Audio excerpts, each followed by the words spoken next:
Welcome to the legal advocate. Legal advocate ચેનલમાં તમારું સ્વાગત છે.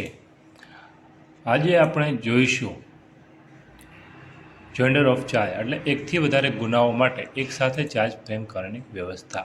જોઇન્ડર ઓફ ચાર્જ એટલે એક જ આરોપી પર ઘણા બધા ગુના અથવા એકથી વધારે આરોપી પર એક જ ગુના માટે એકસાથે ચાર્જ ફ્રેમ કરવાની વ્યવસ્થા, જે CRPCની કલમ 218થી 224 હાલ BNSS ભારતીય નાગરિક સુરક્ષા સંહિતાની કલમ 241થી 224માં આપવામાં આવી છે. BNSS કલમ 241 એટલે CRPC કલમ 218નો સામાન્ય નિયમ છે કે દરેક ગુનાના અલગ અલગ ચાર્જ અને દરેક ગુનાનો અલગ અલગ ટ્રાયલ થવો જોઈએ. ઉદાહરણ તરીકે ક ઉપર એક પ્રસંગે ચોરી અને બીજા પ્રસંગે મહાવ્યથા કર્યાનો આરોપ મૂકવામાં આવ્યો છે. ચોરીને મહાવ્યથા કરવા માટે ક ઉપર અલગ અલગ તહોમત મૂકી તેની ઉપર જુદી જુદી ઇન્સાફી કાર્યવાહી કરવી જરૂરી છે.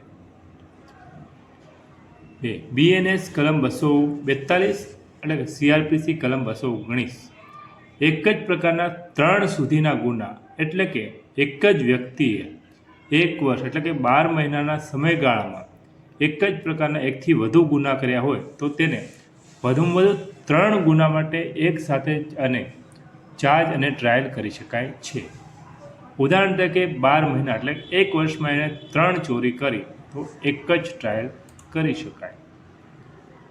BNSS કલમ 243 CRPCની કલમ 220 એક જ ઘટનાક્રમમાં થયા હોય તો તે બધા ગુના માટે એક સાથે ટ્રાયલ થઈ શકે.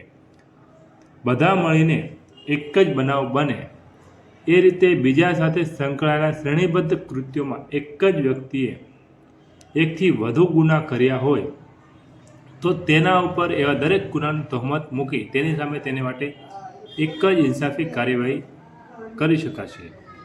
ઉદાહરણ તરીકે લૂંટ, મારામારી, ધમકી બધું જ એક જ ઘટનાક્રમમાં થયું છે તો એક જ ટ્રાયલ. BNS કલમ 244 CRPCની કલમ 221 જો સ્પષ્ટ ન હોય કે આરોપીનો કયો ગુનો સાબિત થાય તો એકથી વધુ ચાર્જ ફ્રેમ કરી શકાય અથવા એક સામાન્ય ચાર્જ કરી ટ્રાયલ પછી કોર્ટ યોગ્ય ગુનામાં દોષિત ઠરાવી શકે. ઉદાહરણ તરીકે ક ઉપર ચોરીનો કે ચોરીનો માલ રાખવાનો કે ગુનાહિત વિશ્વાસઘાતનો કે ઠગાઈનો ગુનો બને એવું કૃત્ય કરવાનો આરોપ છે તો ક ઉપર ચોરીનો માલ રાખવાનું, ગુનાહિત વિશ્વાસઘાતનું તહોમત મૂકી શકાશે. ચોરી કરવાનું, ચોરીનો માલ રાખવાનું કે ગુનાહિત વિશ્વાસઘાત કરવાનું, ઠગાઈ કરવાનું તહોમત મૂકી શકાશે. એટલે કે ઉપર મુજબ ક ઉપર માત્ર ચોરીનો તહોમત મૂકવામાં આવે છે. તેણે ગુનાહિત વિશ્વાસઘાતનો અથવા ચોરેલો માલ રાખવાનો ગુનો કર્યાનું જણાય છે. તેની ઉપર તે ગુનાનું તહોમત મૂકવામાં ન આવ્યું હોવા છતાં તેને ગુનાહિત વિશ્વાસઘાત માટે અથવા ચોરીનો માલ રાખવા માટે દોષિત.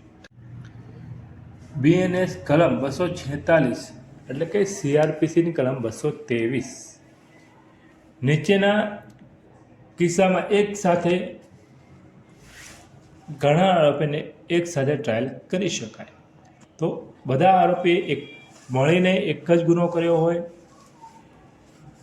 એક જ વ્યવહારમાંથી જુદા જુદા ગુના ચોરીનો માલ ખરીદનાર, જે વ્યક્તિ ચોરી, દબાણ, છેતરપિંડી વગેરેના ગુનામાં ચોરાયેલી મિલકત મેળવી, રાખવી કે વેચવા મદદ કરવામાં સામેલ હોય. ઉદાહરણ તરીકે એકથી વધારે વ્યક્તિઓ દ્વારા ચોરીની યોજના બનાવવી, ચોરી કરી બળજબરીથી કઢાવવાનો પ્રયત્ન કરવો, ચોરી કરેલ વસ્તુ છુપાવવી, વેચવી, જેમાં એકથી વધારે વ્યક્તિઓ હોય તેમની એક સાથે ટ્રાયલ.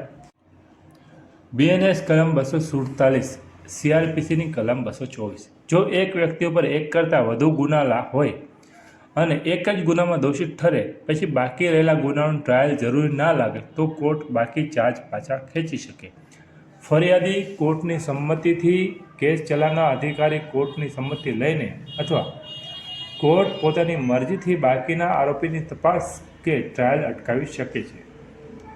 જો બાકીના આરોપો પાછા ખેંચવામાં આવે તો આરોપી વ્યક્તિને નિર્દોષ જાહેર કરવા અથવા તે સમાન ગણાશે.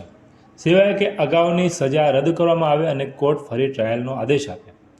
ઉદાહરણ તરીકે, જો કોઈ વ્યક્તિ ઉપર ચોરી અને હુમલા બે અલગ અલગ આરોપ હોય અને કોર્ટ તેને ચોરીના કેસમાં સજા આપે તો કોર્ટની મંજૂરીથી હુમલાનો આરોપ પાછો ખેંચી શકાય છે. કાયદાને લગતા અન્ય વિડીયો જોવા માટે તમે અમારી ચેનલને ફોલો કરી શકો છો અને તમને કોઈ પ્રશ્ન હોય તો કમેન્ટમાં જણાવી શકો છો. આભાર.